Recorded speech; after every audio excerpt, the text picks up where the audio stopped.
नमस्कार, मी प्राची साळुंखे. न्यूज 18 लोकमत विशेषमध्ये आपलं स्वागत. अखेर केंद्र सरकारने नवीन 3 कृषी कायदे रद्द करण्याचा निर्णय घेतला. गेल्या वर्षभरापासून या कायद्याच्या विरोधात दिल्लीच्या सीमेवर बळीराजा आंदोलन करतात.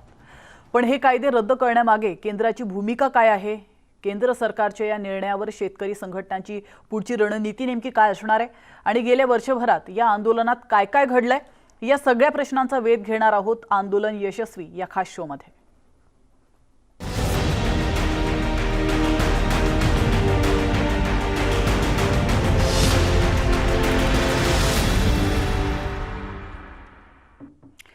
तर गेल्या वर्षी याच महिन्यात दिल्लीच्या सीमेवर शेतकरी दाखल झाले होते. केंद्र सरकारने मंजूर केलेल्या 3 नवीन कृषी कायद्यांच्या विरोधात हे आंदोलन सुरू झालं होतं. आंदोलक शेतकऱ्यांनी दिल्लीच्या प्रवेशद्वारावर ठिय्या मांडला आणि बघता बघता हे आंदोलन चिघळलं.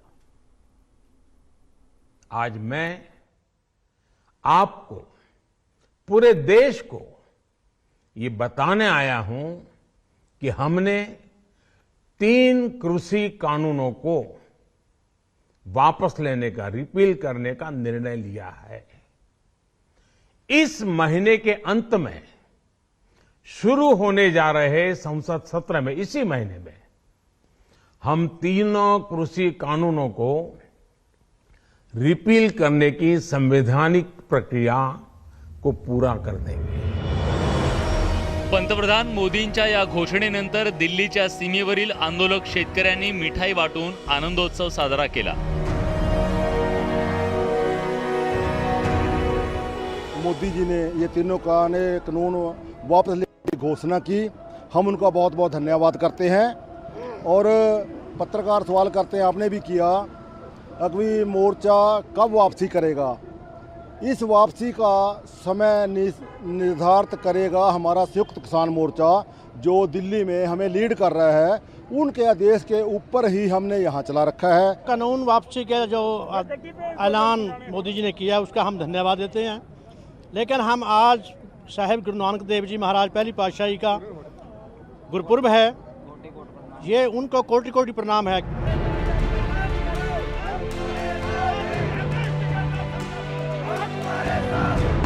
शेतकऱ्यांच्या आंदोलनाला अखेर यश आलं.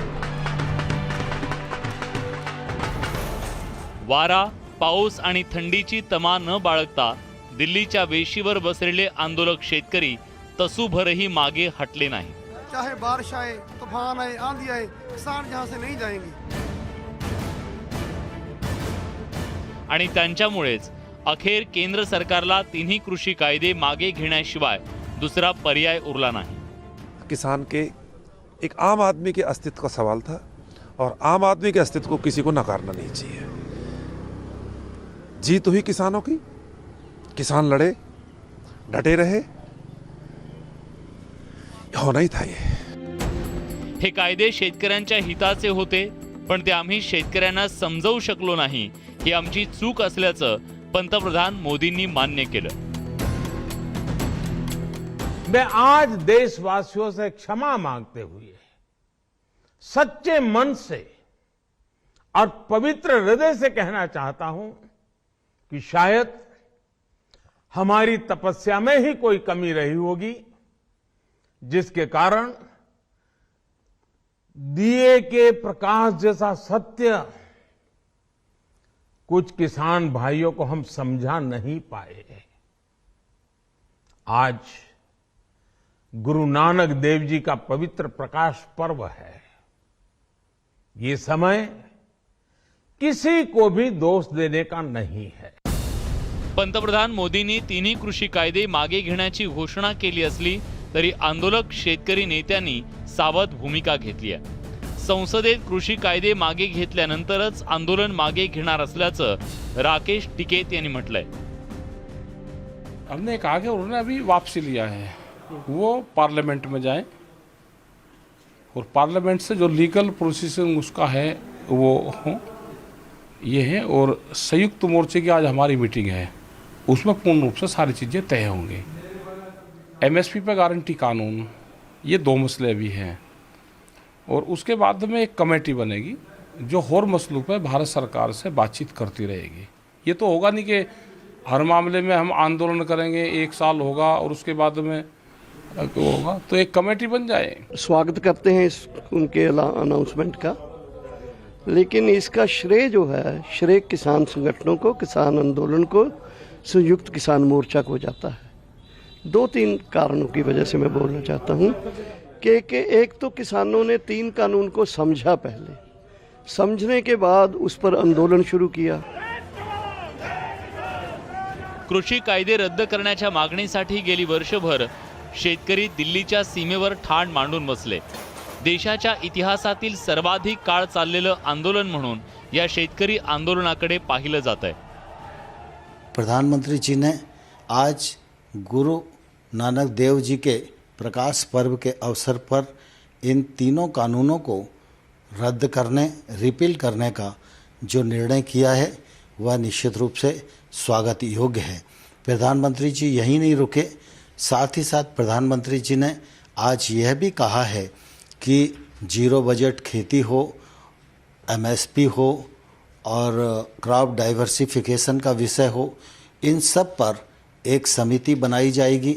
इस समिति में केंद्र सरकार, राज्य सरकार, किसान, वैज्ञानिक, अर्थशास्त्री ये सब उस समिति में रहेंगे। खरं तर गेल्या वर्षभरात या आंदोलनाच्या दरम्यान बरंच काही घडलं। आंदोलक, शेतकरी आणि केंद्र सरकार अनेक वेळा आमने सामने आले। केंद्र सरकार आणि आंदोलक शेतकरी आपापल्या भूमिकेवर ठाम राहिल्यामुळे गेली वर्षभर या आंदोलनावर तोडगा निघू शकला नव्हता। गेल्या वर्षी नोव्हेंबर महिन्यात या आंदोलनाला सुरुवात झाली। केंद्र सरकारनं 20 सप्टेंबर 2020 ला कृषी क्षेत्राशी संबंधित 3 कायदे मंजूर केले। उस आंदोलन में शुरू में पंजाब के लोग थे, फिर पूरे देश के किसान संगठन जुड़े और अल्टीमेटली 7 नवंबर को ये संयुक्त किसान मोर्चा नाम का बैनर जो था वो पैदा बना, एक मोर्चा। शेतकरी उत्पादन व्यापार व वाणिज्य कायदा 2020, शेतकरी किंमत आश्वासन आणि कृषी सेवा करार कायदा 2020, अत्यावश्यक वस्तू दुरुस्ती कायदा 2020। केंद्र सरकारनं हे 3 कायदे मंजूर केल्यानंतर दुसऱ्याच दिवशी म्हणजे 21 सप्टेंबर 2020 ला पंजाबमधील शेतकऱ्यांनी आंदोलनाचा पवित्रा घेतला। मात्र ऑक्टोबर महिन्यात या आंदोलनाचा भडका उडाला। केंद्र सरकारचं लक्ष वेधण्यासाठी आंदोलक शेतकऱ्यांनी चलो दिल्लीचा नारा दिला आणि हजारो शेतकरी राजधानीच्या सीमेवर दाखल झाले।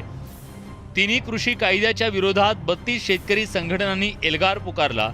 दिल्लीच्या सिंघू, टिकरी आणि गाझीपूर सीमेवर हजारो शेतकऱ्यांनी ठिय्या आंदोलन सुरू केलं। दिवसागणिक शेतकऱ्यांची संख्या वाढत गेली, त्यामुळे केंद्र सरकारवर दबाव वाढला आणि आठवड्याभरानंतर केंद्र सरकारनं एक पाऊल मागे घेत आंदोलक शेतकऱ्यांशी चर्चेला वाट मोकळी करून दिली। चर्चेसाठी एक फॉर्म्युला तयार करण्यात आला। देशातील 32 शेतकरी संघटनांच्या नेत्यांशी केंद्र सरकारनं चर्चा केली। चर्चेच्या फेऱ्या सुरू झाल्या। या कायद्यामुळे खासगी कंपन्यांचा फायदा होईल, त्यामुळे शेतकऱ्यांवर शेती गमावण्याची वेळ येईल असं शेतकऱ्यांना वाटतंय, म्हणून शेतकरी आंदोलनात उतरला। प्रधानमंत्री जी ने लगातार इस बात की कोशिश की थी कि इन सुधारों के बाद देश के कृषि क्षेत्र में बदलाव आए, लेकिन कुछ ऐसी परिस्थितियां बनी जिसके कारण कुछ किसानों को इन कानूनों में आपत्ति दिखाई देती थी। यद्यपि तर्क के साथ हम लोगों ने चर्चा का रास्ता अपनाया, उनको समझाने की कोशिश की, लेकिन फिर भी हम सफल नहीं हुए। दरम्यान आंदोलनाची धग वाढत असताना देवदिवाळीच्या निमित्तानं पंतप्रधान नरेंद्र मोदींनी कृषी कायद्यावरून शेतकऱ्यांचं मन वळवण्याचा प्रयत्न केला। कृषी कायद्यातील दुरुस्तीवरून काही लोक समाजात संभ्रम निर्माण करण्याचा प्रयत्न करत असल्याची टीका मोदींनी केली होती। पंतप्रधान मोदींच्या आवाहनानंतर सुद्धा शेतकरी काही मागे हटले नाही। नवीन कृषी कायदा मागे घेतला जात नाही तोवर आंदोलन सुरू ठेवण्याचा निश्चय आंदोलक शेतकऱ्यांनी केला। अशातच डिसेंबर महिना उजाडला आणि दिल्लीतील थंडीचा जोर वाढला।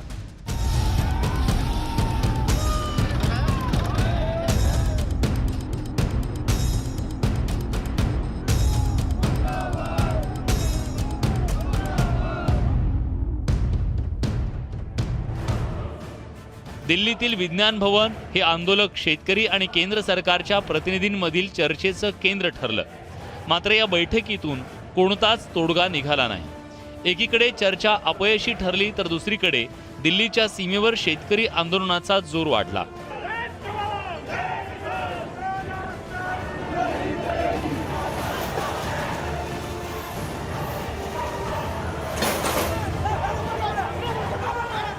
पोलिसांनी लावलेले बॅरिकेड्स हटवण्याचा प्रयत्न काही शेतकऱ्यांनी केला, तर काही ठिकाणी शेतकऱ्यांनी रस्त्यावरच धरणं आंदोलन सुरू केलं.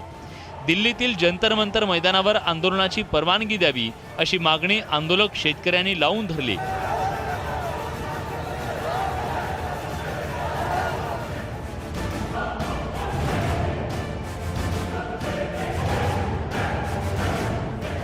दिल्लीच्या सीमेपासून 4 ते 5 किलोमीटर अंतरावरच्या शेतकऱ्यांनी ट्रक, ट्रॅक्टर्स उभे करून तंबू रोवले.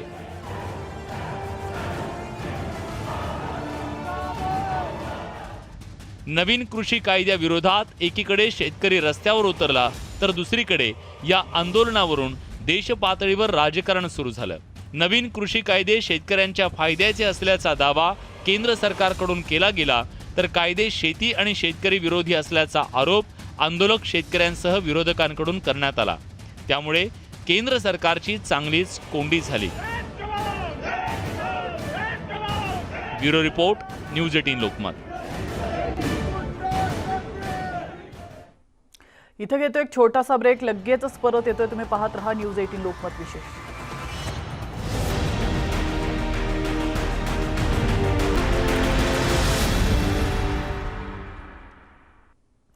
ब्रेकनंतर आपलं स्वागत आहे आणि आपण पाहत आहात आजचा विशेष कार्यक्रम आंदोलन यशस्वी.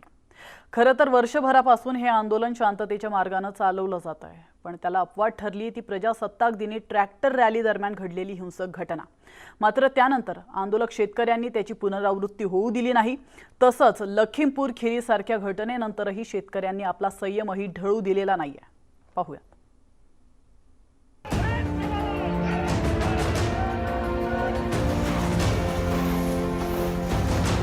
दिल्लीच्या सीमेवर सुरू झालेलं आंदोलन दिवसेंदिवस चिघळत गेलं. एकीकडे केंद्र सरकार आंदोलकांशी चर्चा करत होतं, तर दुसरीकडे आंदोलनाची धग काही केल्या कमी होताना दिसत नव्हती. नए कानून भी आने वाले कल में किसान के जीवन में क्रांतिकारी बदलाव लाने वाले हैं. मैंने इससे पूर्व भी अधिकारी के स्तर पर, मेरे स्वयं के स्तर पर किसान बंधुओं से, यूनियन से मैंने बातचीत की. काफ़ी बातचीत हुई है और हमने कहा था कि यह बातचीत जारी रहेगी. सुरुवातीपासून शेतकरी शांततेच्या मार्गाने आंदोलन करत होते. मात्र प्रजासत्ताक दिनी काही आंदोलक शेतकऱ्यांनी दिल्लीत ट्रॅक्टर रॅली काढली. दिल्लीत प्रवेश करून लाल किल्ला परिसरात काही ठिकाणी शेतकरी आणि पोलीस आमने सामने आले. 2 महिने शांततेच्या मार्गाने सुरू असलेल्या आंदोलनाला हिंसेचं गालबोट लागलं. काही अतिउत्साही आंदोलकांमुळे आंदोलनाला वेगळं वळण तर लागणार नाही ना, अशी शंका व्यक्त केली गेली. दिल्लीच्या आरटीओ परिसरात एका आंदोलकानं पोलिसाच्या अंगावर ट्रॅक्टर घालण्याचा प्रयत्न केला, तर लाल किल्ला परिसरात आंदोलक नियंत्रणाबाहेर गेले. किसानों ने जैसे लगातार नवंबर 26 से आज 1 साल होने जा रहा है, एक लंबा ऐतिहासिक शांतमय आंदोलन, इसके बावजूद के बहुत सारी प्रोवोकेशन हुई, लखीमपुर खीरी में हुई, अलग अलग तरह के विशेषण दिए गए किसान नेताओं को, भड़काया गया. इस तमाम चीज़ों के बावजूद भी किसान आंदोलन जैसे पीसफुल रहा. या हिंसक घटनेनंतर केंद्र सरकारनं आंदोलकांची नाकाबंदी करण्याचा प्रयत्न केला. आंदोलक आणि बॅरिकेड दरम्यान पोलिसांनी काटेरी कुंपण तसंच धारधार किडे ठोकले, पण त्यावरून केंद्र सरकारला टीकेचं धनी व्हावं लागलं. दरम्यान शेतकरी संघटनांनी आंदोलकांसाठी लंगर सुरू केला.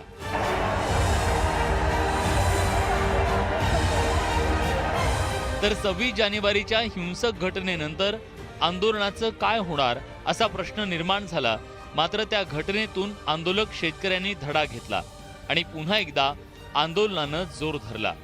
पंजाब, हरियाणा पाठोपाठ उत्तर प्रदेशातील शेतकरी संघटनांनी आंदोलनात उडी घेतली. आंदोलनाचं लोण पसरत असताना केंद्र सरकारकडून प्रस्तावित कृषी कायदा शेतकऱ्यांच्या हिताचा असल्याचा दावा करण्यात आला. नवीन कृषी कायदा लागू झाल्यास 2022 पर्यंत शेतकऱ्यांचं उत्पन्न दुप्पट होईल असा दावा केंद्रीय कृषी मंत्री नरेंद्रसिंग तोमर यांनी केला.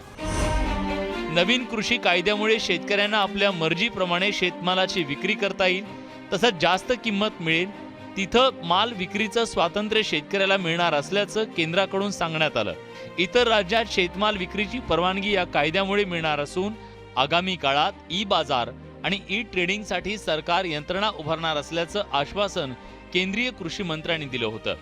नवा कायदा अस्तित्वात आला तरी शेतमालाला हमी भावाचं संरक्षण कायम राहणार असल्याचंही सांगण्यात आलं. केंद्र सरकारकडून नवीन कृषी कायद्याचे फायदे शेतकऱ्यांच्या मनावर बिंबवण्याचा प्रयत्न केला गेला खरा, मात्र शेतकऱ्यांचं मतपरिवर्तन झालं नाही. नवीन कृषी कायद्यामुळे कृषी क्षेत्रावर उद्योगपती आणि कॉर्पोरेट सेक्टरचा दबदबा निर्माण होणार असल्याचा आरोप शेतकरी संघटनांनी केला. शेतीवर उद्योजकांची मालकी येणार असून हा कायदा शेतकरी विरोधी असल्याचा आरोप करण्यात आला. बाजार आणि उद्योजकांच्या फायद्यासाठीच केंद्रानं हा कायदा आणल्याचा आरोप शेतकरी संघटनांनी केला. नवीन कृषी कायद्यामुळे बाजार समित्यांचं अस्तित्व संपणार असल्याची भीती शेतकऱ्यांकडून व्यक्त करण्यात आली. कृषी क्षेत्रावर कॉर्पोरेट ताबा घेण्याची शक्यताही वर्तवण्यात आली. नवीन कृषी कायद्यामुळे किमान हमी दराचं अस्तित्व नष्ट होणार असल्याचा दावा शेतकरी संघटनांकडून केला गेला. शेतीमालाचा दर निश्चित करण्याची यंत्रणा नवीन कायद्यामुळे अस्तित्वात राहणार नसल्यानं कॉर्पोरेट आणि व्यापाऱ्यांकडून शेतकऱ्यांची लूट होण्याची भीती शेतकऱ्यांनी वर्तवली होती. नवीन कृषी कायद्याविषयी केंद्र सरकार आपल्या भूमिकेवर ठाम होतं, तर आंदोलक शेतकरी मात्र मागे हटायला तयार नव्हते. त्यामुळे आंदोलनावर तोडगा कधी आणि कसा निघणार हा सवाल उपस्थित केला गेला. जो राजनीतिक दल किसानों को गुमराह करने की कोशिश कर रहे हैं उससे किसान का हित नहीं होगा. वो राजनीतिक दल अपने गिरेबा में झांक कर देखें कि जब वो सत्ता में थे या चुनाव लड़ने वाले थे तो उन्होंने अपने मैनिफेस्टो में क्या कहा था. कांग्रेस के लोगों को पहले अपने मैनिफेस्टो से सार्वजनिक रूप से मीडिया के सामने मुकरना चाहिए और उसके बाद बिलों का विरोध.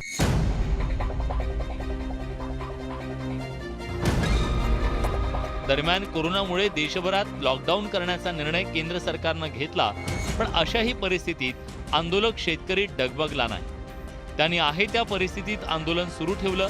दरम्यान या आंदोलनाची आंतरराष्ट्रीय पातळीवरील काही नामवंत व्यक्तींनी दखल घेतली. स्वीडनची पर्यावरणवादी कार्यकर्ता ग्रेटा थनबर्गनं या आंदोलनाला पाठिंबा दिला. तसंच आंतरराष्ट्रीय ख्यातीची पॉप सिंगर रिहानानं या आंदोलनाविषयी ट्विट केल्यानं एकच खळबळ उडाली. त्यावरूनही देशात बरीच चर्चा झाली. तसंच शेतकरी आंदोलनाविषयी उलटसुलट बोललं गेलं. आंदोलनाच्या उद्देशावर सवाल उपस्थित केला गेला. कुणी हे आंदोलन दलालांचं असल्याचं म्हटलं, तर कुणी फुटीरतावाद्यांचा आंदोलनाला पाठिंबा असल्याचा आरोप केला. पण सगळे आरोप पोटात घेत शेतकऱ्यांनी आंदोलन कायम ठेवलं. पुढे सर्वोच्च न्यायालयाच्या एका आदेशानंतर केंद्र सरकारनं शेतकऱ्यांना रोखण्यासाठी लावलेले बॅरिकेड आणि खिळे हटवण्याचा निर्णय घेतला. दिल्लीच्या सीमेवरील शेतकऱ्यांच्या आंदोलनाला बघता बघता वर्ष होत होतं, पण त्यावर तोडगा काही निघाला नव्हता. शेतकरी आंदोलनाच्या भूमिकेवर ठाम होते. या सगळ्या पार्श्वभूमीवर अखेर वर्षभरानंतर केंद्र सरकारनं तिन्ही कृषी कायदे मागे घेण्याचा निर्णय घेतला. 3 कृषि कानूनों को वापस लेने का, रिपील करने का निर्णय लिया है.